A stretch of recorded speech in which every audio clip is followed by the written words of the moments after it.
L'info du Grand Lille en continu, Adrien Lanois. 7h15 en direct en ce vendredi 27 janvier, l'édition matinale en continu. L'info du Grand Lille, avant toute chose, vos prévisions météo avec le retour de températures bien plus douces, mais aussi en contrepartie, le retour des perturbations nuageuses et pluvieuses dès cet après-midi et ce week-end. Attention quand même, température négative encore ce matin, moins 4 degrés relevés cette nuit à Lille, mais jusqu'à 7 degrés de prévu cet après-midi. Le ciel, lui, va se couvrir, d'abord du soleil ce matin, puis de nombreux nuages en deuxième partie de journée. Un temps en plus doux, mais aussi plus instable ce week-end. Les prévisions complètes après le journal. L'infotrafic également en direct en temps réel sur les routes, prudence de rigueur à cause de ces gelées nocturnes et matinales. Les équipes de la DIR sont intervenues cette nuit pour saler les routes. Ce matin, les ralentissements habituels déjà sur la 25 et la 1 vers Lille. Soyez prudents et patients au volant. Sachez également que l'alerte pollution aux particules fines a été levée. Fin de la restriction de vitesse donc dans la région, ainsi que le ticket pollution chez Transpol. Retour aux tarifs habituels dans les transports en commun. L'actualité d'abord en images, ce sont les vœux du président de la métropole européenne de Lille hier. Damien Castelin a détaillé les grands projets de l'agglomération pour 2017 sous la formule mobilité, transport et emploi. Il a d'abord annoncé le projet de tramway vers l'aéroport de Lille-Léquin. Il a également évoqué le renouvellement du contrat de délégation au transport actuellement détenu par Keolis. Un bail d'environ 2 milliards d'euros et qui régit les transports en commun de la métropole lilloise. Et puis pour développer l'emploi, Damien Castelin a promis la création d'une vingtaine de nouveaux parcs d'activités d'ici 2020, le tout sans hausse d'impôts pour les entreprises. Enfin, le président de la MEL n'a pas échappé aux questions concernant l'enquête pour corruption et trafic d'influence dans le cadre de l'attribution du marché du Grand Stade. Je vous propose de l'écouter à propos de ce récent épisode de pollution dans l'agglomération au micro d'Idil Kunaï. La circulation alternée en fonction du pair ou impair est pour moi une stupidité. Vous avez un véhicule polluant, vous n'avez pas à être autorisé parce que vous avez le numéro 2. Par contre, si vous avez un véhicule non polluant et que vous avez le numéro 3 et que je vous interdis, c'est une stupidité. C'est une stupidité pour l'emploi. Vous êtes un artisan du bassin minier, vous ne pouvez pas venir travailler sur la métropole parce que vous avez un numéro pair ou impair alors que vous avez une voiture non polluante. Non, je préfère la circulation différenciée et faire en sorte que les véhicules polluants ne circulent pas pendant les pics de pollution. C'est l'objectif des délibérations de février où nous allons travailler sur ce système de vignettes, critères, mais il faut avant tout, et c'est extrêmement important, définir cette zone de circulation restreinte. Dans cette édition également, quelques images de la célébration du Nouvel An chinois au Conseil régional hier. 1500 personnes étaient invitées, dont une majorité de Chinois forcément, et surtout Monsieur l'ambassadeur de Chine en France, aux côtés donc de Xavier Bertrand. Le président de la région s'est déjà rendu en Chine en fin d'année dernière et compte y retourner tous les 18 mois afin de nouer des relations économiques avec l'Empire du Milieu et en faire profiter notamment les jeunes de la région. Et c'était la toute première fois qu'un ambassadeur célébrait ainsi le Nouvel An hors de Paris. Au programme des animations avec la danse des dragons, de la cuisine traditionnelle et des démonstrations de calligraphie chinoise. Et puis des échanges de cadeaux entre l'ambassadeur et Xavier Bertrand. Une journée suivie pour Grand Lille TV et par Alexis Tessier. Ni hao déjà.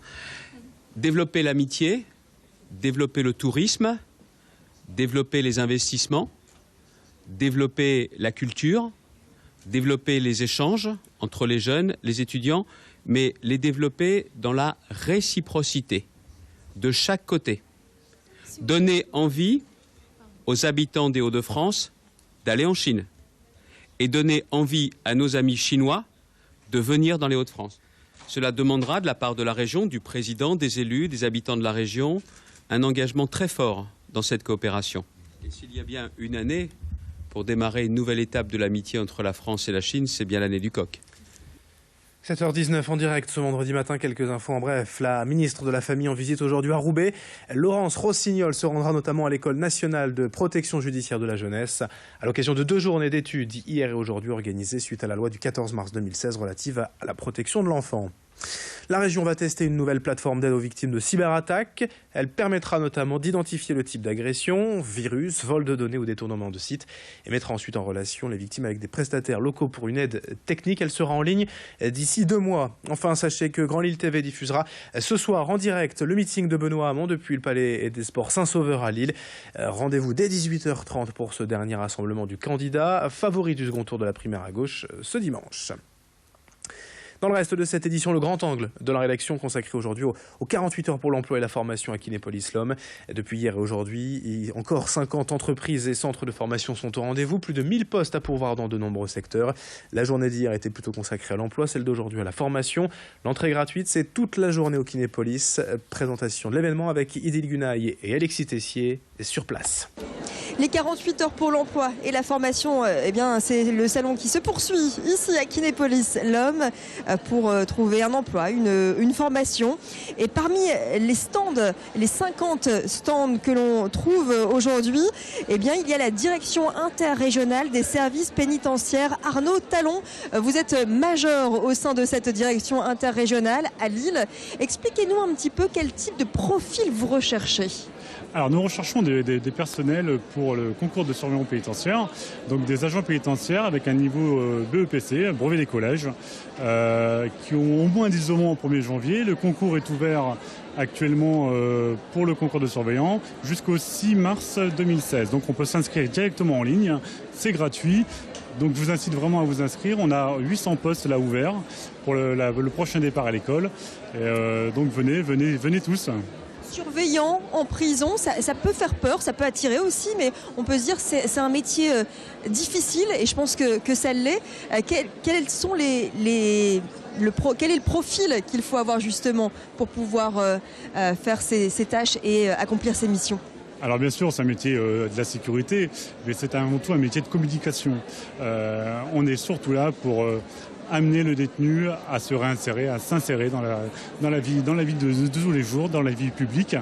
Bien sûr, on a parfois des moments de stress, des moments d'angoisse, mais on a une école qui se situe à Agen, entre Bordeaux et Toulouse, qui nous forme aux situations de stress, à l'incendie, au PSC1, excusez-moi, au maniement des armes, au tir, et aussi tout ce qui est communication, du management.